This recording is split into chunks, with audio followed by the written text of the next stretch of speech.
el domingo y después del domingo, y desde hace 14 años, Venezuela vive una guerra. Vive una guerra que es una guerra psicológica y que incorpora en esta coyuntura otros elementos de lo que ahora se conoce como una guerra de cuarta generación. Y en algún momento también me voy a referir, así abuelo el pájaro, del legado de Hugo Chávez.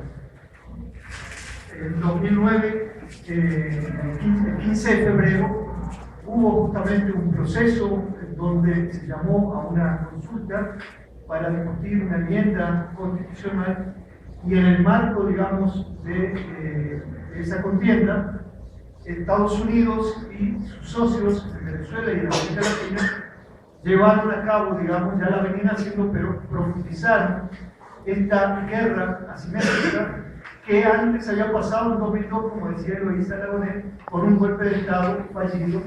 Entonces, brevemente, digamos, defino esta guerra de cuarta generación, que tiene una diferencia con la guerra convencional, con la guerra militar tradicional, con las guerras relámpago y de desgaste. Esta guerra de cuarta generación, que puede adquirir dimensiones psicológicas y físicas y que echa mano de las técnicas de la comunicación y del marketing, aprovecha la asimetría estratégica entre las partes para obtener ventajas.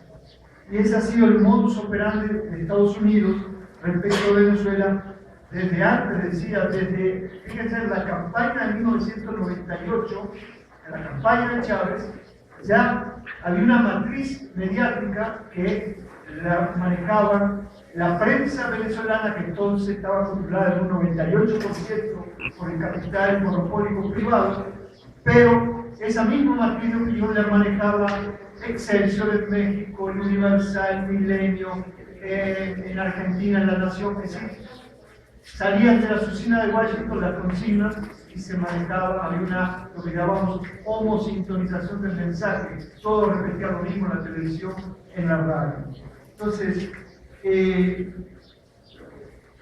digamos, eso llevó el golpe y desde entonces viene operando, digamos, esta guerra psicológica, cambiando las circunstancias.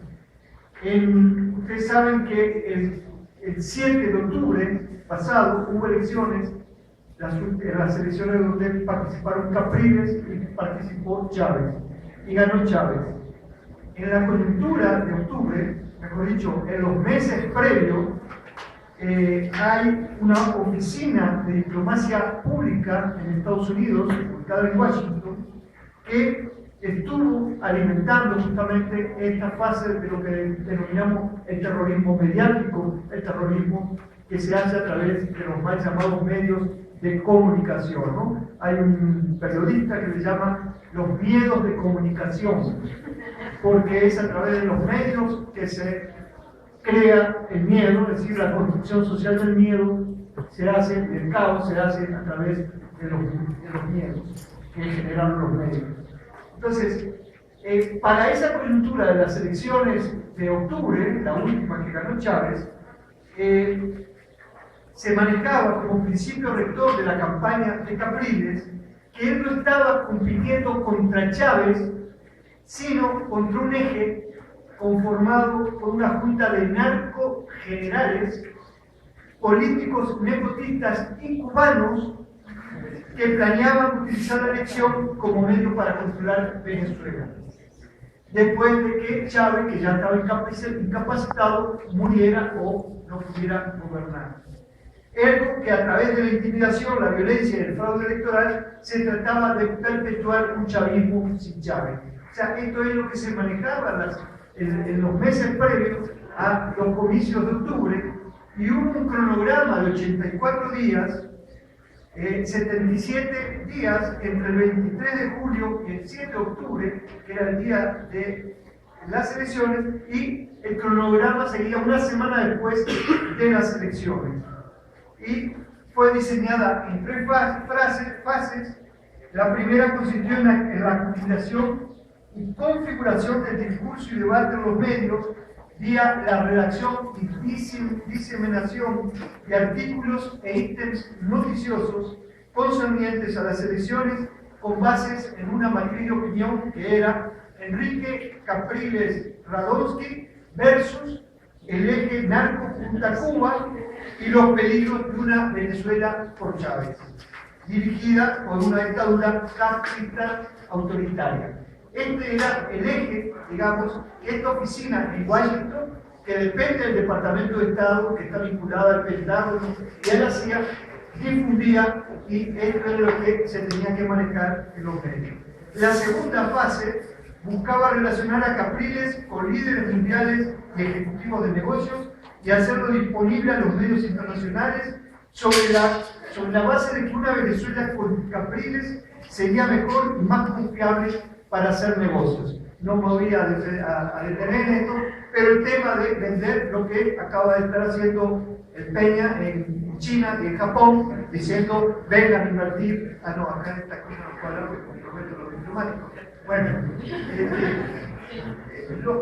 lo que están haciendo, bueno, otros presidentes que van a vender sus países al exterior, ¿no? Y la tercera etapa, que no voy a tener, debía aplicarse a la información de inteligencia, a los medios, sobre la salud de Chávez, pero también las presuntas luchas intestinas dentro de las Fuerzas Armadas venezolanas y los conflictos entre los que llamaban los narcos generales y la intromisión y el involucramiento directo de Cuba, así como la manipulación potencial, las irregularidades y el fraude de las elecciones, etcétera, etcétera. Si ustedes ven, varios de estos elementos de octubre están presentes en las consignas que Capriles está lanzando y que reproduce la prensa venezolana y la prensa internacional. Entonces, aquí me paso un poquito a tratar de ver esto que explicaba Eloísa, abuelo del pájaro. Es decir, Chávez fue un subversivo en Palacio. En una entrevista con quien fue el vicepresidente, se me fue el nombre ahora, el periodista José Vicente Rangel, en una entrevista, bueno, le hizo un chorro de entrevistas a lo largo de todos estos años, y él dice, le pregunta, ¿tú eres un subversivo en Palacio? Y dice, sí, un subversivo pacífico o pacifista. Y curiosamente, digo yo, un subversivo pacifista en un militar, o sea que fue un militar patriota, y esto es a nivel personal. Cuando Eloísa hablaba de la sorpresa de un grupo de oficiales jóvenes, cuando yo veo aparecer a Chávez en la campaña y ya en la presidencia, sobre todo la presidencia, a veces vestido con su uniforme de paracaidista, su boina roja, y yo me erizaba, ¿no? Porque, bueno, yo venía justamente de Uruguay, de Argentina, en los golpes de Estado militares, y en Bolivia, y, digamos, su presencia me erizaba. Pero a su vez era un presidente que se ponía a cantar, y para mi concepción de la política occidental y cristiana, y viniendo de América del Sur, eso no era propio de un presidente, ¿no? Pero si aparte hablaba de la Virgen de Guadalupe y metía la religión con la política, bueno, para mí era una cosa que... Y bueno, eso yo lo fui controlando y cambiando a partir de ahí a Venezuela, y ver que justamente era un militar, pero que era un militar patriota, que todo lo que dijo desde que fue preso yo creo que es el único militar golpista en toda la historia de América Latina, y América Latina todo el siglo XX está surcado por golpe de Estado, que admitió que él se insurreccionó contra sus superiores. Ni Videla, que está siendo juzgado hoy en la Argentina, ni Viñones, ni todos los otros genocidas, al día de hoy han admitido que se levantaron contra la Constitución del Estado argentino en el momento que dieron el golpe en 1976. Ni ningún otro dictador de América Latina lo ha hecho. Es decir, como se puso a reproducir la voz del amo imperial, la élite racista venezolana lo demonizó y estigmatizó. Durante esa campaña 98 y después, hasta el momento del golpe, lo llamaban el loco Chávez, el mono Chávez, el negro Chávez, el gorila, lo trataban de ordinario, de incivilizado. Esto en la prensa que sale todos los días y se escuchaba por la radio y en los canales de televisión. Es decir, vía el terrorismo mediático, la plutocracia subordinada y apátrida envenenó a la sociedad con su odio de clase. Y fue la propia plutocracia y los medios los que polarizaron a Venezuela. Esto que dice Enriquito Krause, de que Chávez genera el odio de clase, no, esto fue creado por la prensa oligárquica, que era la que controlaba el 98% de los medios en Venezuela.